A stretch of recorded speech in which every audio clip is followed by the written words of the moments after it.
This is extraordinary news that you will not read in the Financial Times, New York Times, or Washington Post. You did not get into politics to get re-elected. You got into politics to make a difference. The only thing we actually need to know about that is whatever it is you're chasing right now, it ain't it. It is, in fact, the people who can do exactly that. Not only can, but must. Welcome back to Rattlesnake TV, guys. We are back in the theater of dreams, in the studio doing daily content after a week of shaking hands and kissing babies in the United States. And today's video is going to be covering the recent ARC Forum, or the Alliance for Responsible Citizenship, set up by Jordan Peterson and co. I truly do believe we have just witnessed a moment in history. So we're going to review some of my favorite highlights from the various speeches throughout the conference. I'll kick it to Jordan Peterson first with his opening remarks. We have the responsibility, and not the naivety, right? The responsibility to face an uncertain future with faith and courage. And that faith doesn't mean the willingness to believe preposterous stories designed for naive children. It's the faith that's necessary to confront the future properly is indistinguishable from courage. Like, what could be? Well, the worst we can possibly imagine. What else could be? The best we could possibly hope for. How do we determine which of those two potentialities make themselves manifest? Well, we do that as a consequence of faith. We make the presumption that despite the evidence that might present itself to us about the fundamental hopelessness and meaninglessness of existence, to take the nihilistic stance, that the fundamental essential aspect of being itself and of human being is positive and noble and worthy.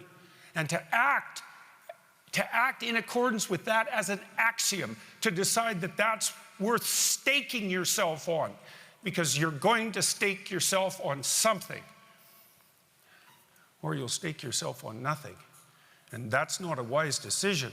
And so maybe we stake ourselves on courage and say that despite our limitations and the magnitude of the task that besets us, that unbeknownst to us and in a mysterious manner, we have the capacity, if we conduct ourselves properly, to make the best of anything that presents itself to us, to make the very desert bloom. And that's a different vision than the zero-sum Malthusian nightmare that's been presented to us. Is it not possible that if we each brought to the world what we could bring to the world, and that if we all cooperated in the manner that that bringing forth would enable, that we could still wreak untold miracles? We've done that continually in the past. Could we not have, with all of our technological might and power, could we not have a future of unlimited abundance and opportunity for everyone? Is it not possible that we could aim at that? And is it only naive to presume that that might be possible? Or is it actually a hallmark of courage and faith to say that that is what we could have if we chose to do it? Guys, quick reminder before we go into this next part, if you don't mind chucking a like on the video, that would be absolutely fantastic. Back to it. We can weld our family together, and we can make of our local environment a place of productivity and harmony and generosity. And if we can develop expertise in that, that will be a meaningful adventure. And then maybe we can extend a hand beyond that to our local community, to our neighborhood, to our town, to our city, to our nation under God. And we can serve at every one of those levels of hierarchical responsibility. And in doing that, we find the adventure of our life. We find the meaning that sustains us through catastrophe. And we simultaneously protect ourselves from being the aimless slaves who do nothing but wander blindly in the desert, and from the tyrants who would like to govern every single action we take. If each of us did everything we could do and needed to do, we would have no need for a king. We're sovereign citizens. We have responsibility for our own destinies. If we take that on, there's nothing we can't do. we organize ourselves properly, we aim at the truth, we interact with each other as reliable, productive, and generous individuals, we engage in the proper sacrificial service that enables the community, and we tilt the world towards heaven and away from hell. The eternal message that's at the foundation of Western civilization, and I would say necessarily at the foundation of civilization as such, is that we are each a divine locus of value, right and responsibility. And if that's true, then we each have a cardinal and irreplaceable role to play in the destiny of the world. And I also believe that's true. And so what we're here to do, all of us, is not to listen to yet another plan to bring about the desirable end, but to meditate communally on what each of us can do as the captains of our own ships to sail the entire fleet towards the promised shores. And that's what we're here to determine. And why do we need that courage and that faith? Well, it's our responsibility, and it's our meaningful responsibility, and it's our duty, and it's our privilege. But I would also say the alternative is hell. And we've brought about hell a number of times in the last 100 years, and before that as well. And we could now bring about a hell that would make all those previous hells look like nothing but practice. And now we can decide, and we are deciding, each of us as we sit here, with every direction of gaze that we undertake, which of those two ends we want to pursue. And if we're careful enough about pursuing the proper ends within the confines of our own lives, then maybe the proper end will make itself manifest in the world. And that's on you. So God help us all as we sit here and determine what our responsibility is in relationship to the future. So for those of you who are my day ones, who have been watching this channel for a while, you'll know that this is something that I've been hugely in favor of. And seeing it become such a success is pretty special to me. And this is evident by the fact that 9 months ago, when Jordan Peterson first mentioned this on the Joe Rogan podcast, I made this video suggesting that this could be huge, could change the world, and they would be fighting against the ideology of Malthusianism. What Jordan Peterson is essentially fighting against is the ideology of Malthusianism. And also forming a counter to the World Economic Forum. And then 9 months later, the ARC was born. So not going to sit here and say I told you so and that you should definitely be subscribed to the channel for more future predictions, but you know. Anyways, the people from ARC actually contacted me about the idea of potentially coming along as alternative media. But unfortunately, poor old Rattlesnake was squeezed out at the last minute, which I'm not even salty about. I don't even care.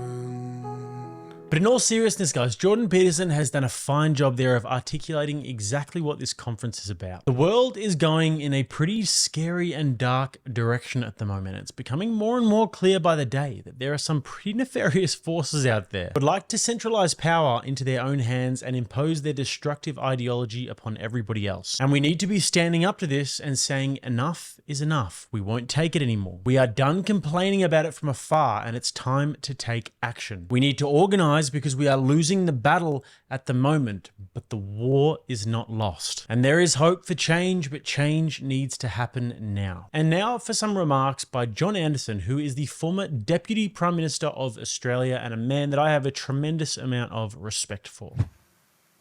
Well, I think it is essentially because we do not tell our own story anymore, and it's left us in a state of confusion. My father was involved in another civilisational moment. He was with the famous 9th Division in the Australian Army, North African desert. He was given up for dead by the medicos, but made it through the night, and I'm here to tell that story. He wouldn't talk of the horrors of war, but I grew up knowing that a massive thing had happened and that my father had gone to his station. He'd stepped up. He'd done what he could. He used to tell a lighter story. Stories are so powerful. 2 Aussie diggers, servicemen for those of you who are not Australian, but most of you are, so. finding their way to a bit of leave, and they dock in Plymouth, and being Australians, just relieved to be alive. They head deep into the city, they find a pub, they get themselves written off. At 10 o'clock, they're thrown out on the street. It's closing time, and Bert looks at Wally and says, mate, we got a problem. We don't know where we are. And Wally says, this bloke walking down the street, he'll be able to help us. And it's an admiral of the British fleet. And he's covered in gold braid and medals. Hey, mate, we're lost. Where are we? I say, do you chaps know who I am? And one Australian looks at the other and says, and now we're in real trouble. We don't know where we are, and he doesn't know who he is. And that's our culture today. We don't know where we've come from. Yeah. We don't know where we are. We don't know how to find our way back to the ship. And we heard that marvellous quote from Churchill this morning. He made the point that when we don't pass on our children, we leave our stories to our children. The story, he said, of our beliefs and our heroes, we leave them without a sense of purpose and place and direction. And, this is the answer to the question, open to Karl Marx's dictum that a people who do not know their history are open to persuasion. Well, where have we left our young people today without a story? Believing they can be an island. The tragedy of the aggressive pursuit of secularism side by side with the aggressive pursuit of individualism, to the point where the great virtue today is personal autonomy. Each man is an island, but we're not up to the task of being God over our own lives and living in isolation. It doesn't work. And the personal harvest is bitter. We see that in the numbers. You see that in your profession. Loneliness, anxiety, mental health, self-harm amongst our young people in a country like Australia and yours. I mean, this is unbelievable. But the collective harvest is bitter as well. Identity politics, atomisation, the lack of community. And individualism should never be a selfish doctrine. But we haven't told the story. We've not passed it on. We've not brought the wisdom of the ages to the current generation. And if nothing else motivates every one of us in this room, it ought to be that current generation, our children and our grandchildren. So John said it best there, and I love the part where he says individuality should not be a selfish doctrine. And I think that's a very clever way to encapsulate everything that he just said there. One of the parts of the Western experiment that is so profound is the value that is placed upon the individual. And that when extrapolated, that can create such free and prosperous societies. It means taking responsibility in your own life and utilizing your own skills and talents for the betterment of those around you, for your family, ultimately for society as a whole. It doesn't mean being a narcissist and constantly focusing on the self and what makes you happy in the moment, because that is a one-way road to misery. And speaking of misery, the Malthusian ideology is one that is full of despair, and it's full of doom and gloom, and the sky is falling and the world is ending. So here is Michael Schellenberger, a very insightful man who systematically and unequivocally destroys this narrative with facts and logic. Listen very closely here, guys, and take notes if you have to, because this is the kind of knowledge that keeps you armed and dangerous when it comes to facing the doomsday climate change. How dare you, evangelists? Many things have been attributed to climate change. The high-intensity fires in California. Next slide. The sea level rise, the floods in Europe. And these two graphs in particular showed rising hurricanes. Both the intense hurricanes, the category 4 and 5 hurricanes, increased. This is a graph from the New York Times on the left. And rising hurricanes overall, a graph in the Financial Times. The Great Barrier Reef of Australia is in jeopardy, according to the scientists. We're in the midst of a 6th mass extinction, which is when over 90% of all species on Earth disappear. But the good news, we're told, is that solar panels have declined in cost by 90%. Wind has declined in cost by 75%. There's no need for fossil fuels. We can all go vegan. to save the planet, we certainly don't need nuclear energy, as HBO reminded us. I'm here to suggest that this is not all there is to the story. Carbon emissions have been flat and slightly declined over the last decade. This is extraordinary news that you will not read in the Financial Times, New York Times, or Washington Post. You can see in the United Kingdom, carbon emissions peaked well over 50 years ago. Same story in France, in the United States. And in the United States in particular, we saw carbon emissions decline an astonishing 22% between 2005 and 2020. 61% of that reduction was simply due to the switch from coal to natural gas, which became abundant thanks to the fracking revolution, which was demonized by the climate change movement. You can see here, this is a story of environmental progress. According to the International Energy Agency, carbon emissions may peak this year. None of this you'll read about in the mainstream news media, which has just been delivering stories of catastrophe and apocalypse. And yet we see, in terms of fires, the total amount of the area of land in the world that has been in fire has declined 25%. And it's in fact declined more since 2019.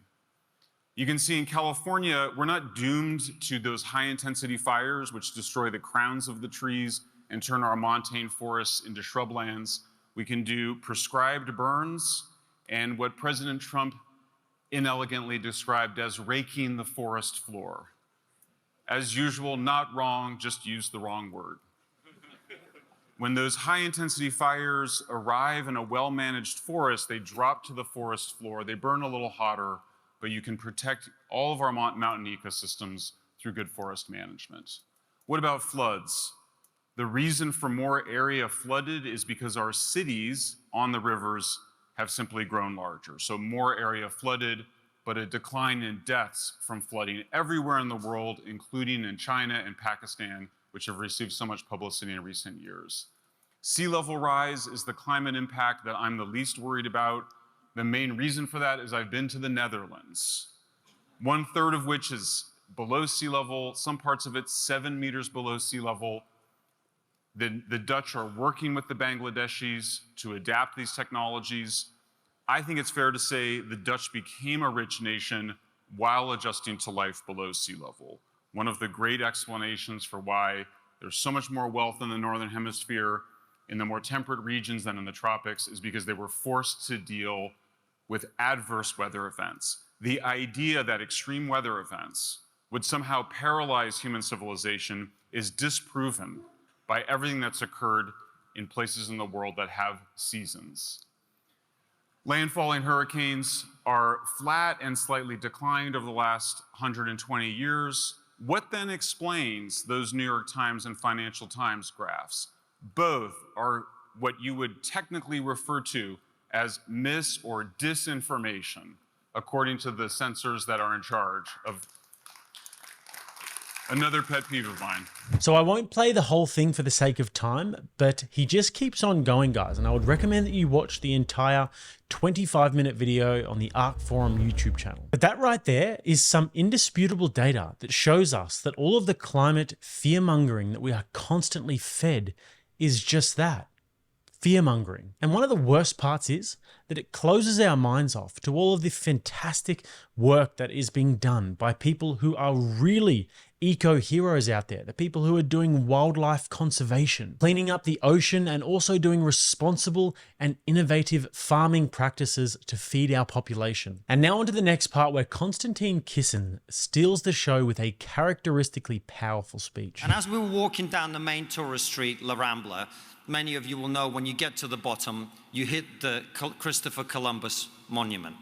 It looks like a giant column with a pillar of Columbus on top, pointing towards the new world.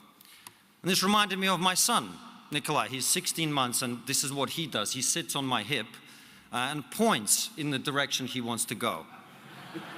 Treats me like a horse, basically. And if I don't act quickly enough, or if I don't comply, he does what all toddlers do. he throws a tantrum and starts screaming, "How dare you? You have stolen my dreams with your empty words."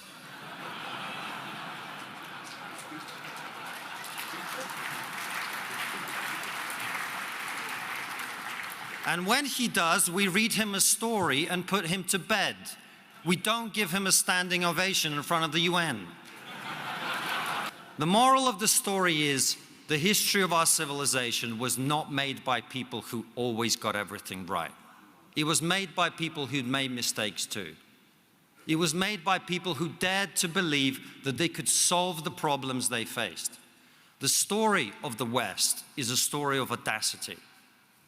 The big debates of the last decade, the culture war, the polarization, are about one thing and one thing only: the future. There are people like us in this room who believe that our future is to be prosperous, powerful, and influential. We are the majority. But there are also some people whose brains have been broken by an excess of education, who believe that our history is evil, that we do not deserve to be great, we do not deserve to be powerful, that we must be punished for the sins of our ancestors. To them, our past is abominable, our present must be spent apologizing, and our future is managed decline. My message to those people is simple: how dare you? You will not steal my son's dreams with your empty words.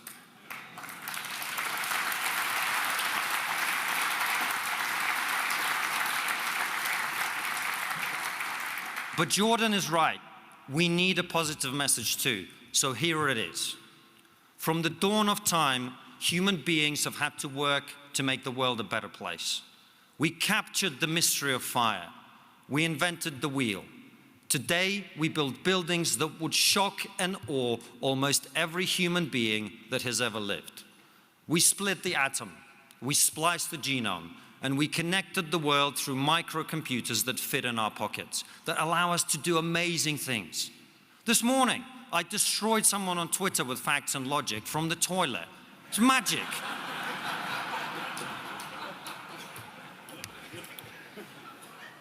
Remember your grandparents? Remember them? If I could go back in time and transport the grandparents of your grandparents into this room, just 4 generations ago, they would think they'd been abducted by aliens. That's the progress we've made. We haven't made that progress by whining and acting like victims. We've made that progress by unleashing the creativity and talents of people like us here in this room. But I do think we've forgotten what adventure is. Being adventurous is not ordering extra spicy chicken at Nando's. Wrong reference for this room. Let me try again. Being adventurous is not ordering extra spicy chicken from your personal chef.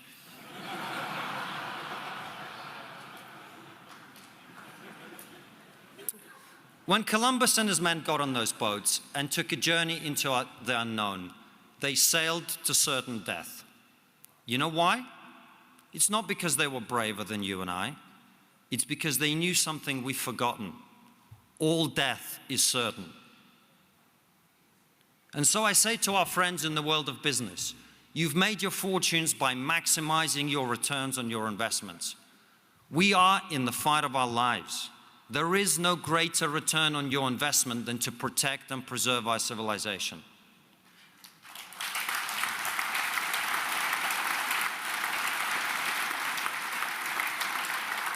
And so I invite you to follow in the footsteps of Elon Musk and Paul Marshall and Ben Dello and many of you here who are using your fortunes for the betterment of humanity. I say to our friends in the media, truth matters. We are in the fight of our lives. There is more to life than clicks and downloads. Let's move beyond the culture war, where all we do is bat away the litany of slanderous allegations about our history. Let's set the agenda. Let's remind our fellow citizens why we are where we are. Let's remind them that we are the most tolerant, open, and welcoming societies in the history of the world. We're not embarrassed about our past. We're proud of it. And to my colleagues in new media especially, I say this: the legacy media is dying for a reason. They cannot be saved. They cannot be reformed. Let's stop complaining about them and start building the media empires of the future ourselves. Many of you here are conservatives. I'm not. I look terrible in tweed. That's why I identify as politically non-binary. But I can tell you conservatives something. You will never get young people to want to conserve a society and an economy that is not working for them. We will not overcome woke nihilism as long as young people are locked out of the housing market, unable to pair up, unable to have kids, unable to plan for the future.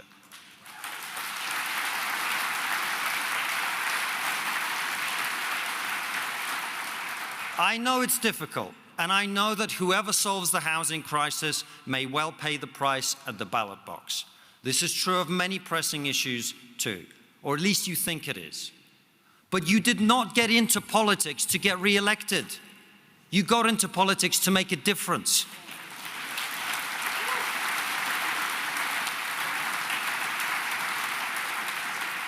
We are in the fight of our lives. And if courage means anything, it means doing the right thing and being willing to take the punishment if you have to. Let me say it again. All death is certain. We do not get to choose whether we live or die. We only get to choose whether we live before we die.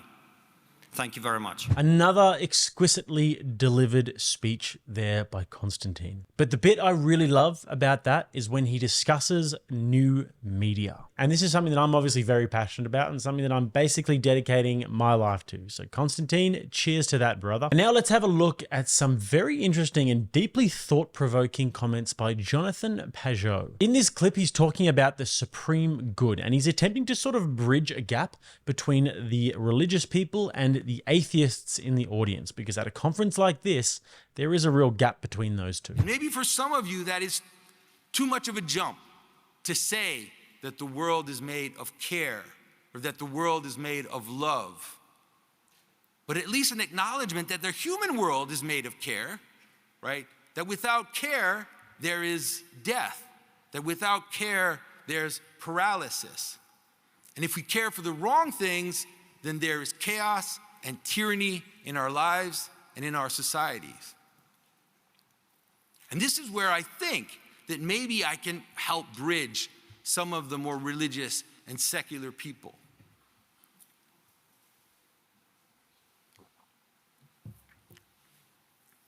What it is that we place as the highest good, that which is placed above us as our guiding star, as the thing that pulls us forward into its good, is indistinguishable from a God.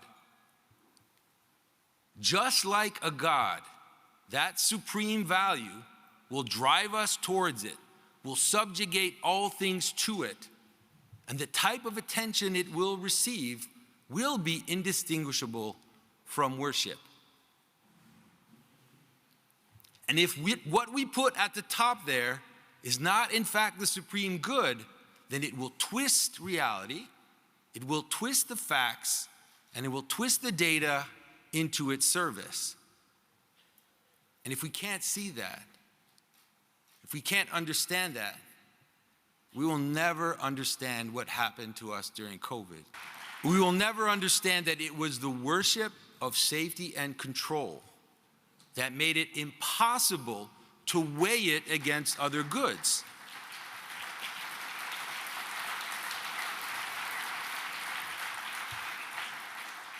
To even posit other goods made you not only wrong, but a heretic that had to be banished and run out of the common space.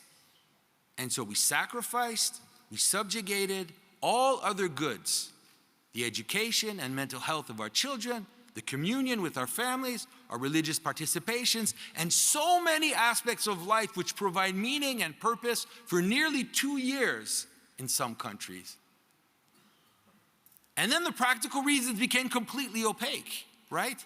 2 weeks to flatten the curve, and then that no one should die, or maybe to keep the hospitals safe, then what? That no one should ever get the disease? That everybody had to be vaccinated? With a vaccine that doesn't stop the spread of the disease? So what's the goal? What's the goal? It didn't matter. It no longer mattered what the little goals were anymore. Once the God has taken possession, all the facts, all the purposes, all the goods will simply serve that God.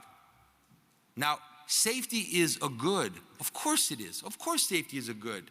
It is simply not the supreme good. And it just needs to not pretend to be. So what is it, right, Jonathan? What is the supreme good? And so I'm afraid that this is where the words fail us. Of course, for the good itself is not a good. It is goodness, just like truth itself is not a truth, but the mysterious standard by which we measure true statements. And it's the same reason why we notice that beauty is not beautiful. And so the philosophers and the theologians say that the capital G God is ineffable. So when Dante, in his comedy, reached the highest point of his ascent and entered into that mystery, he said, "Power here failed the deep imagining, but already my desire and will were rolled like a wheel that is turned equally by the love that moves the sun and the stars." The love, the care that moves the sun and the stars. That's not bad. That's not a bad way to talk about it. But for the secular people listening out there who might wince at the idea of the ineffable, that's fine. I understand it. The only thing we actually need to know about that is whatever it is you're chasing right now, it ain't it. Whatever it is you think is the most important, it's not. It's not the most important. The supreme good is not money, it's not energy, it's not freedom, it's not family, it's not knowledge, it's not safety, it's not diversity, and it's not inclusion. Though all those things are good, they should never be treated as the supreme good, lest they become idols and gods that will tyrannize us.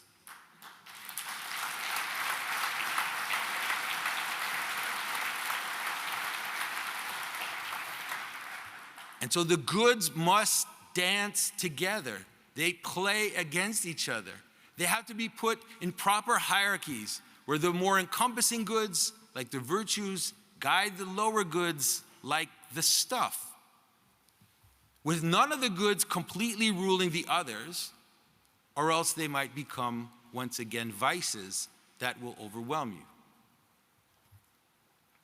And so, and at least for now, I think that even for those who are here or those who are watching this who do not believe and do not worship the supreme ineffable good,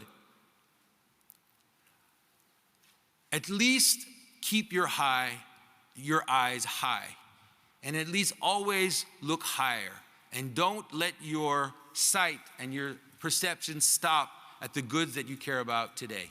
So thank you. So that was obviously pretty deep, and I feel like I'm about maybe 15 years or so off being able to speak about that matter with any sort of semblance of confidence. But here's one question I do have about this conference and about the supreme good and the way forward that they're talking about that I can't quite seem to shake. So I'm interested to know what you guys think about this in the comments. With all of the conflicts that are happening around the world and the emergence of the BRICS alliance and the shifting power dynamics around the world where China and Russia are coming together, as well as many Middle Eastern countries and India and Brazil and South Africa, I do wonder how they factor this into their vision of the future. I mean, I'm a fan of Trump's approach. I liked the Abraham Accords. I liked the fact that Trump had a good relationship with guys like Putin and Xi. I liked the fact that there was a mutual respect there and a diplomatic relationship rather than just closing yourself off to them. So there's a lot of talk at this conference about a resurgence of liberal Western values, and I enjoy Western values just as much as the next man. But I'm also under no illusion that the world isn't the same as what it was 30 years ago. So is there some sort of a middle ground? Is there that Venn diagram crossover here at all? Because I listened to basically everything from this conference, and I have to admit, if I were a Muslim or if I were Russian or Chinese, I wouldn't really feel like this would be an arc that I'd be welcome to board. Not that I'm a huge fan of any of those cultures, and I know that all movements can't involve all people, but If the vision is a peaceful future, then these rising global powers are not going to be an insignificant factor in that future. But is it even possible to extend an olive branch? Good luck to anybody who tries to tackle that question in the comments. And now on to the last bit, where we'll have a look at Jordan Peterson's closing remarks. Here's something psychologists discovered in the last 20 years. There is no technical difference between thinking about yourself and being miserable. Those are the same thing. And you know that too. You know, if I'm on stage and I'm talking to you, and all of a sudden I become self-conscious, I drown in anxiety and I lose my place. Right, and that's what's happening to the young people that we see who are adrift. They're taught to be nothing but self-conscious, to do nothing but think about their immediate needs, to refer to themselves as the locus of all things, and there's nothing you could do that would make them more miserable. It's identical with the instruction in misery. And you want to be outside yourself, serving a higher purpose, and maybe you're cynical about that, but you can think about it technically. Well, why do you bring a fork to the table? Well, so that you can put a plate beside it. And why do you put a plate at the table? And it's so that you can set the table to serve your family, to share food, to bring together the people you love in something approximating harmony as a microcosm of the entire cosmic order. And you can replicate that at every level of complexity, all the way up to what's at the pinnacle. And that's all real. And so is what's at the pinnacle. And we've forgotten all of that. And as a consequence of forgetting that, we've forgotten the responsibility that we need to bear in our life to make our lives bearable. And we've forgotten the meaning and the adventure and the purpose and the significance and the earned self-regard that goes along with that sacrificial attitude. And we've forgotten to tell our children the same thing. And we could remember who we are. We could remember who we are.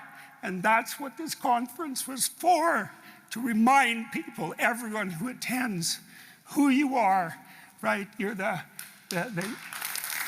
men and women, individuals made in the image of God, who stumble eternally uphill towards the Jerusalem on the hill, the shining city on the hill. No, and we're so foolish. We regard those propositions as something approximating what primitive superstitions, when in fact they're the most brilliant intuitions into the fundamental structure of reality that have ever been offered. We've predicated our civilization on those presuppositions, and look at it. It's not so bad. We've brought wealth and plenty to billions of people around the world. We've been struggling uphill properly, and if we were wise and faithful and courageous and responsible, we could continue to spread that to everyone. We could eradicate absolute poverty. We could bring about time of abundance and opportunity for everyone, and we'll do that. We can do that if we hoist the world on our individual shoulders and operate collectively in this harmonious manner and continue the struggle uphill toward the city of God. And that's the truth. That's the truth. It's not some superstition. It's not some primitive defense against death anxiety. It's not the opiate of the people, right? It's the call to divine responsibility. And to the degree that each of us act that out in the confines of our own life, we do what I suggested at the beginning of this conference, which is tilt the world towards heaven and away from hell. And we're put this conference together to encourage people to do exactly that, in the belief that it is, in fact, the people who can do exactly that. Not only can, but must. Any attempt to circumvent that responsibility merely brings about some, what would you say, oscillating tension between absolute tyranny and utter slavery, right? As a responsible citizen, bearing the weight of the world on your shoulders, you obliviate the necessity for the tyrant and the slave. Now, I don't know about you guys, but when I saw this, being a Lion King fan, I was instantly reminded of that scene. Remember who you are. Remember what we are. Remember what we stand for. Why do we allow ourselves to be demoralized and to be pushed around? Don't we believe in our values that have made our great cultures and made our great civilizations? You have forgotten who you are, and so forgotten me. Look inside yourself, Simba.